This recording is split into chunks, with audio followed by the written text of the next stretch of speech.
ಸ್ನೇಹಿತರೆ, ಮೀಡಿಯಾ ಮಾಸ್ಟರ್ಸ್ಗೆ ಸ್ವಾಗತ ಸುಸ್ವಾಗತ. ಗೆಳೆಯರೆ, ಇತಿಹಾಸದ ಪುಟಗಳನ್ನು ನೀವು ತಿರು ಹಾಕಿದಷ್ಟು ಅಲ್ಲಿ ಅದ್ಭುತಗಳು ಅಚ್ಚರಿಗಳ ಆಗರವೇ ನಮ್ಮ ಕಣ್ಣಿಗೆ ಬೀಳ್ತಾ ಹೋಗುತ್ತವೆ. ಇಲ್ಲಿ ಇವತ್ತು ನಾನು ಕೂಡ ಅಂಥದ್ದೇ ಒಂದು ವಿಸ್ಮಯಕಾರಿ ವಿಷಯವನ್ನು ನಿಮಗೆ ಹೇಳೋದಕ್ಕೆ ಹೋಗ್ತಾ ಇದ್ದೀನಿ. ಅದರ ಹೆಸರು ಕೇಪ್ ಆಫ್ ಗುಡ್ ಹೋಪ್. ಅರೆ, ಈ ಹೆಸರನ್ನೆಲ್ಲೋ ಕೇಳಿದ್ದೀವಿ ಅಂತ ಅಂದ್ಕೋತಾ ಇದ್ದೀರೋ ಏನೋ? ಖಂಡಿತ ಕೇಳಿರ್ತೀರಿ. ಇತಿಹಾಸವನ್ನು ಸ್ವಲ್ಪ ನೀವು ಓದಿದ್ರೂ ಕೂಡ ಕೇಪ್ ಆಫ್ ಗುಡ್ ಹೋಪ್ನ ಹೆಸರು ಮರ್ತು ಹೋಗೋದಕ್ಕೆ ಸಾಧ್ಯ ಇಲ್ಲ. ಹಾಗಾದರೆ ಈ ಕೇಪ್ ಆಫ್ ಗುಡ್ ಹೋಪ್ನ ವಿಶೇಷ ಏನು?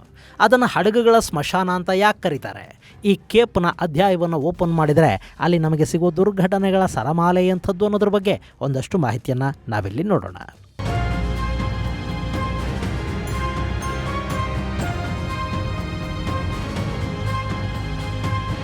ಗೆಳೆಯರೆ, ಅದು 1487 ಜುಲೈ ತಿಂಗಳು. ಅವತ್ತಿನ ಪೋರ್ಚುಗಲ್ ರಾಜಧಾನಿ ಲಿಸ್ಬನ್ನಿಂದ 3 ಹಡಗುಗಳು ಆಫ್ರಿಕಾದ ಕಡೆಗೆ ಹೊರಟು. ಅವುಗಳ ನೇತೃತ್ವವನ್ನು ವಹಿಸಿದ್ದವನು ಬಾರ್ತಲೋಮಿಯೋ ಡಯಾಸ್. ಪೋರ್ಚುಗಲ್ ರಾಜನ ಮನೆತನಕ್ಕೆ ತುಂಬಾ ಹತ್ತಿರವಿದ್ದ ಆ ವ್ಯಕ್ತಿ ಆಫ್ರಿಕಾದ ಕೊನೆಯವರೆಗೆ ಹೋಗಿ ಅಲ್ಲಿಂದ ಭಾರತಕ್ಕೆ ದಾರಿಯನ್ನು ಹುಡುಕುವ ಸಾಹಸವನ್ನು ಕೈಗೊಂಡಿದ್ದ. ಹೀಗಾಗಿ ಆ 3 ಹಡಗುಗಳೊಂದಿಗೆ ಅವನ ಪ್ರಯಾಣ ಆರಂಭ ಆಯಿತು. ಅಟ್ಲಾಂಟಿಕ್ ಸಾಗರದಲ್ಲಿನ ಪ್ರಯಾಣ ಸುಮಾರು ತಿಂಗಳುಗಳ ಕಾಲ ನಡೀತು. ಕಡೆಗೆ 1488 ಹೊತ್ತಿಗೆ ಡಯಾಸ್ ಆಫ್ರಿಕಾದ ದಕ್ಷಿಣ ತುದಿಗೆ ಬಂದು ನಿಂತ. ಅಲ್ಲವತ್ತು ಅವನಿಗೆ ವಿಚಿತ್ರ ಅನುಭವ ಆಯಿತು. ಇದ್ದಕ್ಕಿದ್ದಂತೆ ಸಮುದ್ರ ಉಕ್ಕೇರ್ತು, ಗಾಳಿ ಜೋರಾಯಿತು, ಚಂಡಮಾರುತಗಳು ಅಪ್ಪಳಿಸಿ ಅವರ ಹಡಗುಗಳು ದಿಕ್ಕಾಪಾಲಾದವು. ಇಷ್ಟಾದರೂ ಅವನು ಆಫ್ರಿಕಾದ ದಕ್ಷಿಣ ತುದಿಗೆ ಬಂದಿಳಿದ. ಆ ತುದಿಗೆ ಅವನು ಕೇಪ್ ಆಫ್ ಸ್ಟಾರ್ಮ್ ಅನ್ನೋ ಹೆಸರನ್ನು ಕೂಡ ಕೊಟ್ಟ. ಅಲ್ಲಿಂದ ಅವನ ಹಡಗು ಸ್ವಲ್ಪ ಕೂಡ ಮುಂದಕ್ಕೆ ಹೋಗೋದಕ್ಕೆ ಸಾಧ್ಯ ಆಗಲಿಲ್ಲ. ಹಿಂದೂ ಮಹಾಸಾಗರವನ್ನು ಪ್ರವೇಶಿಸೋದಕ್ಕೆ ಆಗಲೇ ಇಲ್ಲ. ಹೀಗಾಗಿ ಬಾರ್ತಲೋಮಿಯೋ ಮತ್ತೆ ಪೋರ್ಚುಗಲ್ಗೆ ವಾಪಸ್ಸು ಹೋಗಬೇಕಾಗಿ ಬಂತು. ಇದಾದ ನಂತರ ಪೋರ್ಚುಗಲ್ನ ಅರಸ 2ನೇ ಜಾನ್ ಈ ಕೇಪ್ ಆಫ್ ಸ್ಟಾರ್ಮ್ನ ಹೆಸರನ್ನು ಬದಲಾಯಿಸಿ ಅದಕ್ಕೆ ಕೇಪ್ ಆಫ್ ಗುಡ್ ಹೋಪ್ ಅಂತ ನಾಮಕರಣವನ್ನು ಮಾಡಿದ.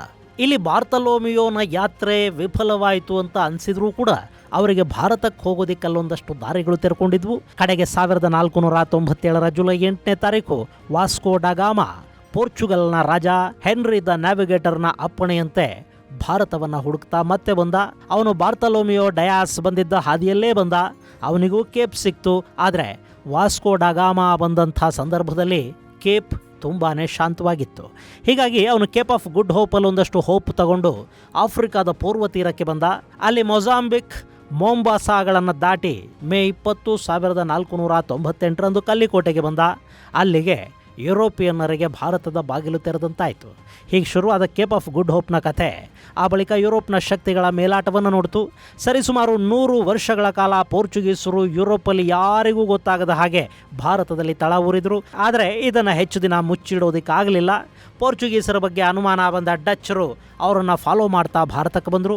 ಅವರ ಹಿಂದೆ ಬ್ರಿಟಿಷರು ಭಾರತವನ್ನು ಪ್ರವೇಶ ಮಾಡಿದರು. ಅವರ ನಂತರ ಡ್ಯಾನಿಷ್ ಕಂಪನಿ ಬಂತು. ಆ ನಂತರ ಕಟ್ಟ ಕಡೆಯದಾಗಿ ಫ್ರೆಂಚರು ಕೂಡ ಭಾರತಕ್ಕೆ ಬಂದರು. ಇಷ್ಟೂ ದೇಶಗಳ ಪೈಕಿ ಬಹುಭಾಗ ಭಾರತವನ್ನು ಆಳಿದ್ದು ಬ್ರಿಟಿಷರು ಮಾತ್ರ.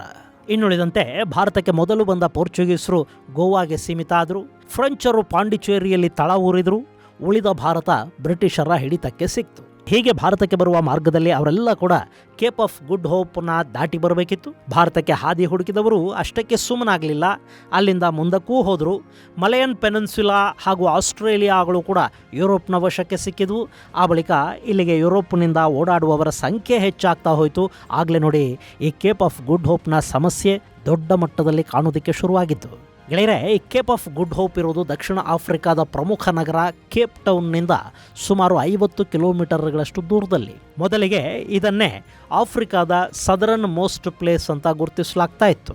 ಇನ್ನು ಈ ಕೇಪ್ ಆಫ್ ಗುಡ್ ಹೋಪ್ನಿಂದ ದಕ್ಷಿಣಕ್ಕೆ ಕೇಪ್ ಆಫ್ ಅಗುಲಸ್ ಇದೆ. ಗೆಳೆಯರೆ, ಯುರೋಪ್ನ ಶಕ್ತಿಗಳು ಪೂರ್ವಕ್ಕೆ ಬಂದು ಇಲ್ಲಿನ ದೇಶಗಳನ್ನು ದೋಚೋದಕ್ಕೆ ನಿಂತು ಅವರ ಹಡಗುಗಳಿಲ್ಲಿಗೆ ಬರಬೇಕು ಅಂದರೆ ಅವತ್ತಿಗಿದ್ದದ್ದು ಇದೊಂದೇ ಮಾರ್ಗ.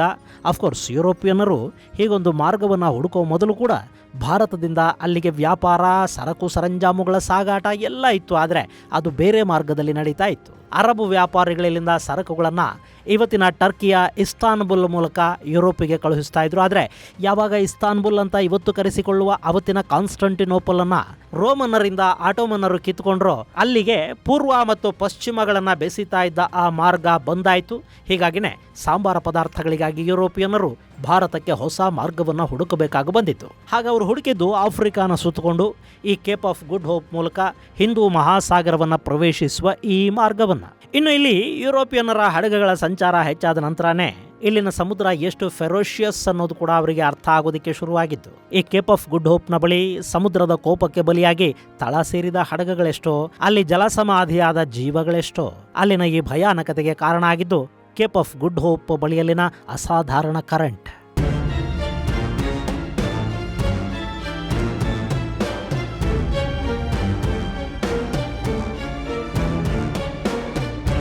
ಗೆಳೆಯರೆ, ನಿಮಗೆ ಡ್ರೇಕ್ ಪ್ಯಾಸೇಜ್ ಬಗ್ಗೆ ಹೇಳೋ ಸಂದರ್ಭದಲ್ಲಿ ಪೆಸಿಫಿಕ್ ಸಾಗರ ಹಾಗೂ ಸದರನ್ ಓಷನ್ಗಳು ಸಂಧಿಸುವ ಸ್ಥಳದಲ್ಲಿ ವಿಭಿನ್ನವಾದ ಕರೆಂಟ್ ಇದೆ ಅನ್ನೋ ಬಗ್ಗೆ ಹೇಳಿದ್ದೆ. ಅಷ್ಟೇ ಅಲ್ಲದೆ ಆ ಡ್ರೇಕ್ ಪ್ಯಾಸೇಜಲ್ಲಿ ಹಡಗುಗಳನ್ನು ತರೋದು ಅಂದರೆ ಅದು ಸಾವಿನ ಮನೆಯ ಬಾಗಿಲು ತಟ್ಟಿದಂತೆ ಅನ್ನೋ ಮಾತನ್ನು ಕೂಡ ನಿಮಗೆ ಹೇಳಿದ್ದೆ. ಈ ಕೇಪ್ ಆಫ್ ಗುಡ್ ಹೋಪ್ ಬಳಿ ಕೂಡ ಅಂಥದ್ದೇ ಕರೆಂಟ್ ಇದೆ.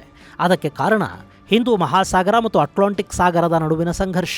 ಇಲ್ಲಿ ಸಾಗರಗಳ ನೀರು ಒಂದನ್ನೊಂದು ಬೆರೆಯುವುದಿಲ್ಲ. ಅದಕ್ಕೆ ಕಾರಣ ಅವುಗಳಲ್ಲಿನ ಲವಣಾಂಶದ ಏರುಪೇರು ಹಾಗೂ ಆ ನೀರಿನ ಉಷ್ಣತೆ. ಹೀಗಾಗಿ ಎರಡು ಸಾಗರಗಳು ಸಂಧಿಸುವ ಸ್ಥಳದಲ್ಲಿ ವಿಶೇಷವಾಗಿ ಶಕ್ತಿ ಸೃಷ್ಟಿಯಾಗುತ್ತೆ. ಅಲ್ಲಿ ಹಡಗುಗಳು ತುಂಬಾ ಎಚ್ಚರಿಕೆಯಿಂದ ಚಲಿಸಬೇಕಾಗತ್ತೆ. ಇವತ್ತು ಆಧುನಿಕ ತಂತ್ರಜ್ಞಾನ, ಬಲಿಷ್ಠ ಎಂಜಿನ್ಗಳಿದ್ರೂ ಕೂಡ ಈ ಕೇಪ್ ಆಫ್ ಗುಡ್ ಹೋಪ್ ಬಳಿ ಆಗಾಗ ಹಡಗುಗಳು ಸಮಸ್ಯೆಗೆ ಸಿಲುಕೊಳ್ತಾ ಇರುತ್ತವೆ. ಹೀಗಿರುವಾಗ ಅವತ್ತಿನ ಪರಿಸ್ಥಿತಿ ಇನ್ನು ಹೇಗಿರಬಹುದು ಯೋಚನೆ ಮಾಡಿ ನೋಡಿ. ಈ ಕೇಪ್ ಆಫ್ ಗುಡ್ ಹೋಪಲ್ಲಿ ಯಾವ ಕ್ಷಣದಲ್ಲಿ ಬೇಕಾದರೂ ಇದ್ದಕ್ಕಿದ್ದಂತೆ ಚಂಡಮಾರುತಗಳು ಏಳಬಹುದು. ಭಾರಿ ಗಾತ್ರದ ಅಲೆಗಳು ಕ್ಷಣಾರ್ಧದಲ್ಲಿ ದೊಡ್ಡ ದೊಡ್ಡ ಹಡಗುಗಳನ್ನು ನಾಶ ಮಾಡಬಹುದು ಅನ್ನೋ ಪರಿಸ್ಥಿತಿ ಅವತ್ತಿಗಿತ್ತು. ಅದು 1641. ಅವತ್ತಿಗೆ ಡಚ್ ಈಸ್ಟ್ ಇಂಡಿಯಾ ಕಂಪನಿಗೆ ಸೇರಿದ ಫ್ಲೈಯಿಂಗ್ ಡಚ್ಮನ್ ಅನ್ನೋ ಹಡಗು ಭಾರತದ ಕಡೆಯಿಂದ ಯುರೋಪಿಗೆ ಹೊರಟಿತ್ತು. ಅದು ಕೇಪ್ ಆಫ್ ಗುಡ್ ಹೋಪಲ್ಲಿ ಚಂಡಮಾರುತಕ್ಕೆ ಸಿಲುಕಿಕೊಳ್ತು. ಅಷ್ಟೇ ಕೆಲವೇ ಗಂಟೆಗಳಲ್ಲಿ ಆ ಹಡಗು ನೀರಿನ ಆಳಕ್ಕೆ ಇಳಿತು. ಅಲ್ಲಿ ಹಡಗಿನ ಕ್ಯಾಪ್ಟನ್ ಅಲ್ಲಿ ಎಂಥದ್ದೇ ಸಮಸ್ಯೆ ಬಂದರೂ ಕೇಪನ್ನು ಸುತ್ತಾಕಿ ಆ ಬಳಿಕ ಹಡಗನ್ನು ನಿಲ್ಲಿಸ್ತೀನಿ ಅಂತ ಭಾರತದ ಕಡಲ ತೀರವನ್ನು ಬಿಡೋ ಮೊದಲು ಚಾಲೆಂಜ್ ಮಾಡಿದ್ನಂತೆ. ಆದರೆ ಪ್ರಕೃತಿಯ ಹೊಡೆತವನ್ನು ತಾಳಲಾರದೆ ಆ ಹಡಗು ಮುಳುಗೋಯ್ತು. ಅದರಲ್ಲಿದ್ದ 106 ಮಂದಿ ಜಲಸಮಾಧಿಯಾದರು. ಹಾಗೆಯೇ 1794ರಲ್ಲಿ ಮೊಜಾಂಬಿಕ್ನಿಂದ 400ರಿಂದ 500 ಮಂದಿ ಗುಲಾಮರನ್ನು ಹೊತ್ತ ಹಡಗೊಂದು ಯುರೋಪ್ ಕಡೆಗೆ ಪ್ರಯಾಣ ಬೆಳೆಸ್ತಾ ಇತ್ತು. ಆ ಸಂದರ್ಭದಲ್ಲಿ ಅಟ್ಲಾಂಟಿಕ್ ಸಾಗರ ವಿಚಿತ್ರವಾಗಿ ವರ್ತಿಸೋದಕ್ಕೆ ಶುರು ಮಾಡ್ತು. ಅವತ್ತೂ ಅಷ್ಟೇ ಹಡಗಲ್ಲಿದ್ದ ಪ್ರಯಾಣಿಕರ ಪೈಕಿ 212 ಜನ ಮಾತ್ರ ಬದುಕುಳಿದ್ರು. ಇನ್ನುಳಿದವರ ಬದುಕುಗಳು ನೀರಿನ ಪಾಲಾದವು. ಹಾಗೆಯೇ 1815ರಲ್ಲಿ ಅಂಥದ್ದೇ ಮತ್ತೊಂದು ಘಟನೆ ನಡೀತು. ಅವತ್ತಿಗೆ ಶ್ರೀಲಂಕಾದಿಂದ ಬ್ರಿಟನ್ಗೆ ಹೊರಟಿದ್ದ ಹಡಗಲ್ಲಿ 372 ಮಂದಿ ಸಾವನ್ನಪ್ಪಿದ್ರು. ಅದರಲ್ಲಿ ಬ್ರಿಟನ್ಗೆ ಹೋಗ್ತಾ ಇದ್ದ ಅಧಿಕಾರಿಗಳು, ಅವರ ಸಂಸಾರಗಳು ಎಲ್ಲ ಇತ್ತು.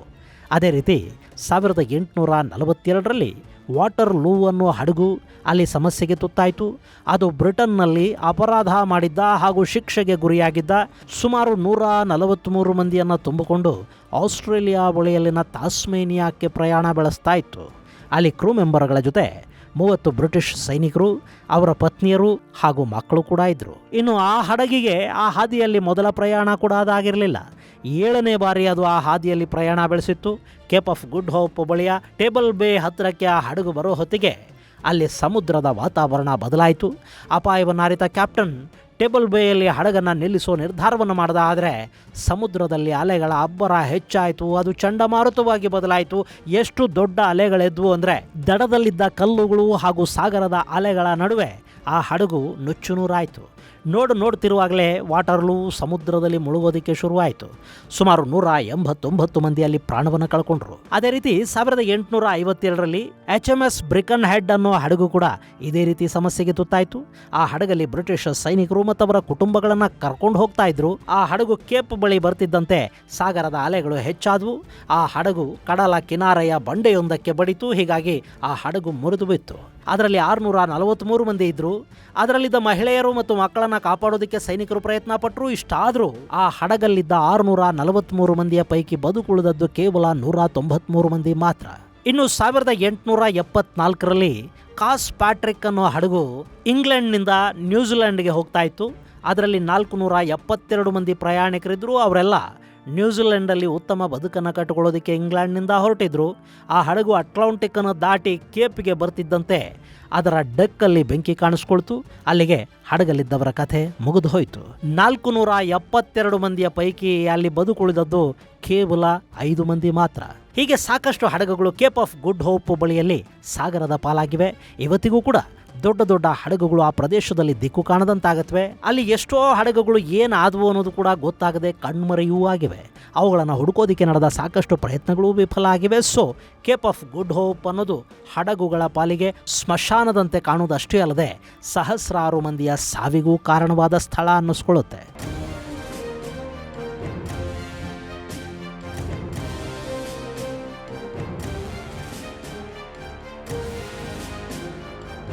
ಗೆಳೆಯರೆ, ಶತಮಾನಗಳ ಕಾಲ ಯುರೋಪಿಯನ್ನರನ್ನು ಕಾಡಿದ ಈ ಕೇಪ್ನ ಸಮಸ್ಯೆಯನ್ನು ನಿವಾರಿಸ್ಕೋಬೇಕು ಹಾಗೂ ಏಷ್ಯಾಗೆ ಹತ್ತಿರದ ಹಾದಿಯನ್ನು ಹುಡುಕಬೇಕು ಅನ್ನೋ ಕಾರಣಕ್ಕೆ ಸುಯೆಜ್ ಕಾಲುವೆಯನ್ನು ನಿರ್ಮಾಣ ಮಾಡಲಾಯಿತು. ಆ ಹಾದಿ ಓಪನ್ ಆದ ಬಳಿಕ ಆಫ್ರಿಕಾನ ಸುತ್ತಕೊಂಡು ಏಷ್ಯಾಗೆ ಬರುವ ಹಡಗುಗಳ ಸಂಖ್ಯೆ ಕಡಿಮೆ ಆಗ್ತಾ ಹೋಯಿತು. ಸದ್ಯಕ್ಕೆ ದೊಡ್ಡ ಹಡಗುಗಳು, ಆಯಿಲ್ ಟ್ಯಾಂಕರ್ಗಳು ಮಾತ್ರ ಕೇಪನ್ನು ಸುತ್ತಕೊಂಡು ಬರುತ್ತವೆ. ಹಾಗೆಯೇ ಕೆಂಪು ಸಮುದ್ರದಲ್ಲಿ ಸಂಘರ್ಷ ಉಂಟಾದಾಗ ಅಥವಾ ಸುಯೆಜ್ ಕೆನಾಲಲ್ಲಿ ದೊಡ್ಡ ಹಡಗುಗಳು ಸಿಕ್ಕಾಕೊಂಡು ಟ್ರಾಫಿಕ್ ಸಮಸ್ಯೆ ಉಂಟಾದಾಗ ಮಾತ್ರ ಈ ಕೇಪ್ ಆಫ್ ಗುಡ್ ಹೋಪನ್ನು ಬಳಸಲಾಗ್ತಾ ಇದೆ. ಹಿಂದೆ ಭಾರತ ಹಾಗೂ ಏಷ್ಯಾದ ನಾನಾ ಭಾಗಗಳಿಗೆ ಮತ್ತು ಆಸ್ಟ್ರೇಲಿಯಾಗೆ ಇದ್ದದ್ದು ಇದೊಂದೇ ಸಮುದ್ರ ಮಾರ್ಗ. ಹೀಗಾಗಿ ಈ ಟ್ರೇಡ್ ರೂಟ್ನ ಹಿಡಿತಕ್ಕಾಗಿ ಅಲ್ಲಿ ದೊಡ್ಡ ಸಂಘರ್ಷವೇ ನಡೀತಾ ಇತ್ತು. ನೆಪೋಲಿಯನ್ನ ಕಾಲದಲ್ಲಿ ಈ ದಾರಿಯ ಮೇಲೆ ಹಿಡಿತ ಸಾಧಿಸುವ ನಿಟ್ಟಲ್ಲಿ ಬ್ರಿಟಿಷರು ಬಹಳ ಕಷ್ಟಪಟ್ಟರು. ಆದರೆ ಈಗ ಪರಿಸ್ಥಿತಿ ಹಾಗಿಲ್ಲ. ಸುಯೆಜ್ ಕೆನಾಲ್ ಕೇಪ್ನ ಮಹತ್ವವನ್ನು ಕಿತ್ತುಕೊಂಡಿರುವುದಷ್ಟೇ ಅಲ್ಲದೆ ಅಲ್ಲಿ ಹಡಗುಗಳು ಹಾಗೂ ಅದರಲ್ಲಿದ್ದವರ ಜೀವವನ್ನು ಕೂಡ ಸಾಕಷ್ಟು ಮಟ್ಟಿಗೆ ಉಳಿಸ್ತಾ ಇದೆ. ಇದು ಗೆಳೆಯರೆ, ಹಡಗುಗಳ ಪಾಲಿಗೆ ಸ್ಮಶಾನ ಅನ್ನಿಸ್ಕೊಳ್ತಾ ಇದ್ದ ಕೇಪ್ ಆಫ್ ಗುಡ್ ಹೋಪ್ ಕುರಿತಾದ ಒಂದಷ್ಟು ಮಾಹಿತಿ. ಮುಂದಿನ ಸಂಚಿಕೆಯಲ್ಲಿ ಮತ್ತಷ್ಟು ವಿಶೇಷಗಳ ಜೊತೆ ಮತ್ತೆ ಭೇಟಿಯಾಗೋಣ. ಅಲ್ಲಿವರೆಗೆ ಜೈ ಹಿಂದ್, ಜೈ ಕರ್ನಾಟಕ.